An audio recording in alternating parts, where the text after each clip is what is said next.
Hi everyone, my name is Claudio, or Daddu if you prefer, and I would like to introduce you all to the world of my game, DreamIn. So what is DreamIn? DreamIn is a tactical RPG based on games like Final Fantasy Tactics and Disgaea. In DreamIn, units don't have classes. Instead, each one of them is defined by having 2 out of 6 main emotions of the game. Each emotion defines its abilities, appearance, and strategy.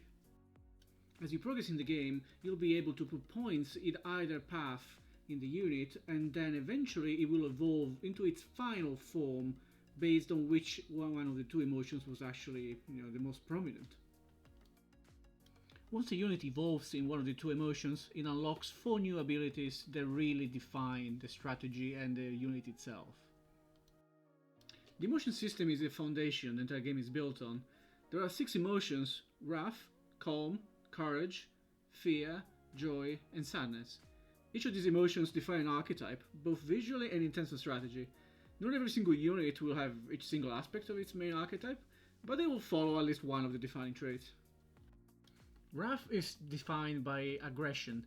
This could be represented in many multiple ways. It could be a very fast unit that is really hard to deal with in the first 2 or 3 rounds of the game and then kind of loses after that. Or it could be a glass cannon unit, for instance, where we might take a couple of rounds to get going, and then it will be able to cast a really powerful spell, and then after that it will probably be kind of done for at least a few more rounds. If you have ever played Magic the Gathering, a really good example would be, for instance, the Red Goblin. A unit that is really kind of like small and quick and will have to act fast. Then we have, on the other spectrum, basically at the end of the spectrum, we have Calm. Calm units are very slow, methodical. They could be defensive like a tank, they could be more controlling, they could be the type of like swarm type of unit, which means like summoning additional small units that might kind of like, well, swarm the battlefield. A possible example of this, a classical one, could be, if you ever play League of Legends, would be Leona. Like, a strong tankish support, so it doesn't have to be full on tank, it could also be more on the support side, and it will still just be something that is maybe protecting someone else.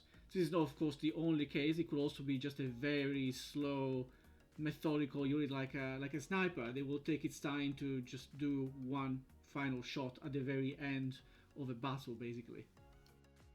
Courage units will instead live probably in the mid-tempo kind of spectrum. They will have a little bit of a build-up and then be consistently dishing out damage or distraction or disruption.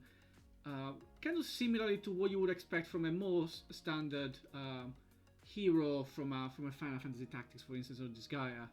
Their archetype is really revolving around concept of like something like limit breaks, or maybe counters, or maybe combos and build up. Then we have fear units. You probably can imagine in a way what fear might do. They're gonna be mostly ranged, but not necessarily. They're gonna use tricks, they're gonna use status alteration, they might have grave manipulation or concept of like draining health instead. So of course fighting by damaging the opponent in most subtle ways, really. Again, if you ever play League of Legends, it will be Fiddlesticks. Then get to the final 2, we have Joy.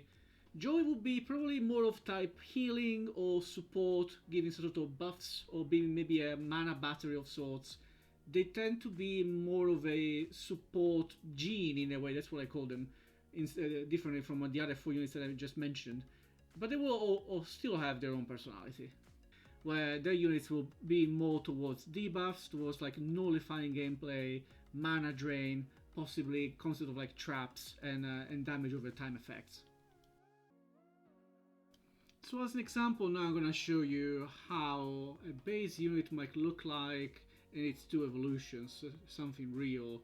I'm going to show you something directly from my Miro board, where I also write down like notes and have pictures of like for inspiration, for like to give like a vibe or a theme, so that I can kind of understand in my mind how the creature will look like even without having a pixel art for it yet.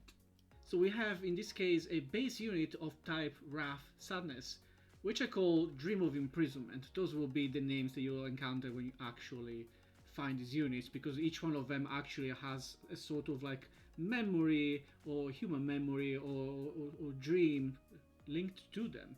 In this case, this guy being Wrath Sadness has 2 abilities of type Wrath, and 2 abilities of type Sadness. The rough abilities, as you can see, are fast, not necessarily too strong on their own, but are annoying enough on the first couple of rounds, and allow it to have fast movement and fast placing. A Drain and Shock It, which is either a debuff or a debuff on the mana of the enemy, kind of following the idea of like disruption from the Sadness side of things. And then after leveling up for a bit and putting your points, let's say, in the Sadness path, your unit will evolve into the Dream of Freedom, which will be a unit that will be fully embracing its, well, disruptive side more than its rough side. And as you can see from the abilities that I've right now designed, are more about, well, disrupting your opponent in all kinds of ways, either by debuffing it, or by stealing the abilities to them, use them against them.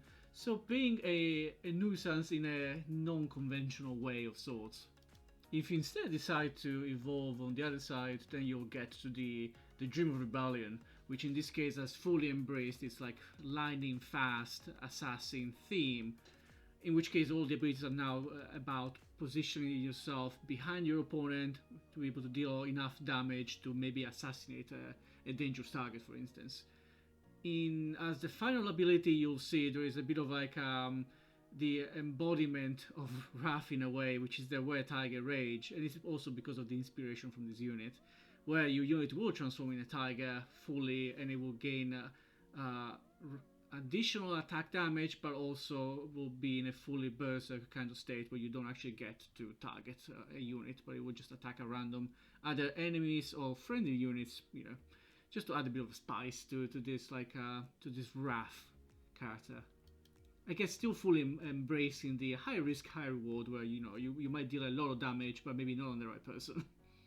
As you may have noticed, it's really important for me that all my units are supposed to feel different and fresh, and not necessarily like something that you might have seen before in some other game. The idea also is more to be able to always create new teams, teams of 5. They will really play the way that you want to play. Again, taking a lot of inspiration from Magic the Gathering, which I'm a big fan as well. So if you want to make a fast team that just is supposed to win the first 2 to 3 to 4 rounds, you can. You will pick probably a lot of rough units, not necessarily all of them. You might still need a little bit of protection to make sure that you don't wipe out in the meantime, or maybe not.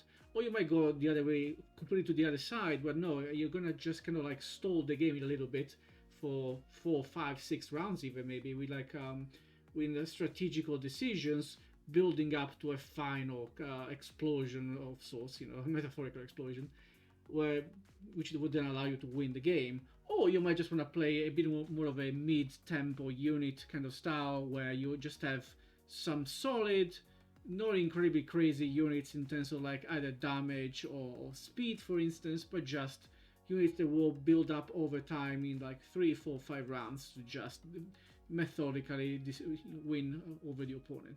Follow me here on YouTube, to follow my Twitter account, to follow me to subscribe on Twitch, follow all around, spread the verb, and hopefully we can make this together and make it a fun experience for everyone. I know that it will be for me, and hopefully for everyone else. And up until then, I'll see you in the next video or on a live stream. Bye bye.